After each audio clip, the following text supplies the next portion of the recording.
Leonardo's Basement was created 11 years ago as an extension of a school day program at a Minneapolis public school for about a dozen third and fourth graders who wanted to do more science and building, go on field trips, those kinds of things. The reason that I became involved in Leonardo's Basement and the creation of the program is twofold.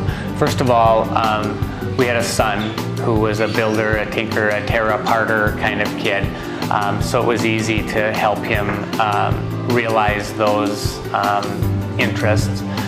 More importantly though, my personal background is that I was a lousy student in school. Actually, I hated school. I was a poor reader, but I was a great builder, and I was curious about a lot of things. They just happened to be those things that weren't often taught in school.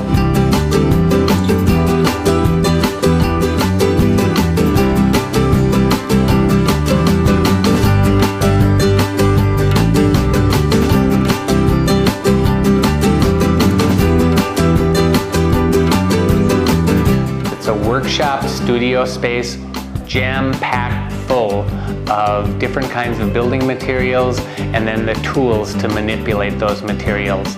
We offer programs during the school year and in the summer, and the biggest thing that we do is help kids keep their imaginations alive and realize the power that comes from imagining something and designing it and then building it and realizing the end result of what they started out to do.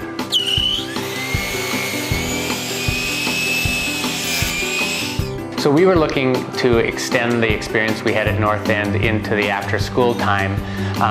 Didn't look for sure like that was going to happen at the school itself, but we knew from having been there that there was a huge need after school for programming.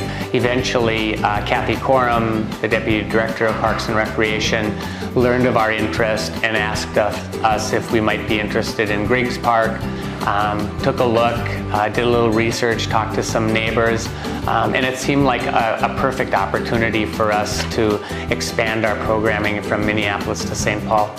Repartnering our recreation facilities is not new. We've certainly done more of it in the last few years than we have some time ago, but we've had some great partners for quite a long while. What benefits us in using partners at recreation centers? Actually, a few things. They are able to take some of our budget challenges and turn them into positives. What we've asked our partners to do is take on the cost of utilities at the site. They also take on the cost of interior maintenance for the site, and then they take on the cost of staffing their own programs. So it does help in terms of our budget, actually significantly.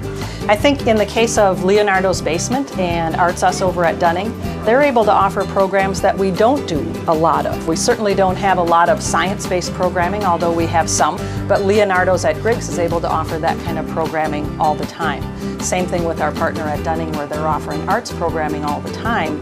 We do some of that in our recreation centers, but it's not a focus at any one site. So there's a number of different opportunities for the community, and also some of the things that we do as well in our programs.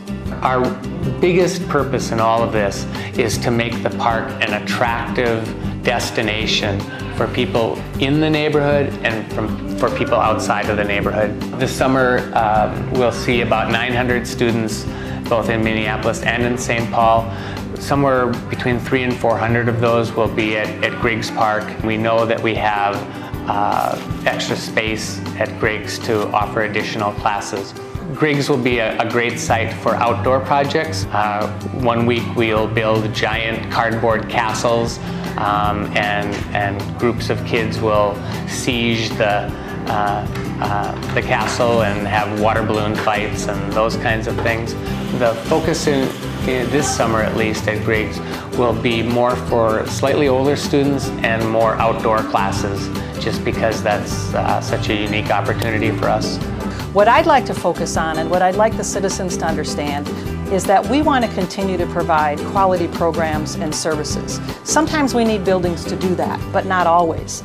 We know that we can be effective programming in schools, working with partners like the YMCA or the Boys and Girls Club, or even some of the fitness organizations. So it's certainly important to us to continue to operate a system of recreation centers, but I think what's really important is to focus on the programs and services that we can provide. And we have a lot of great staff that can do that in some very creative ways and in places that aren't always recreation buildings.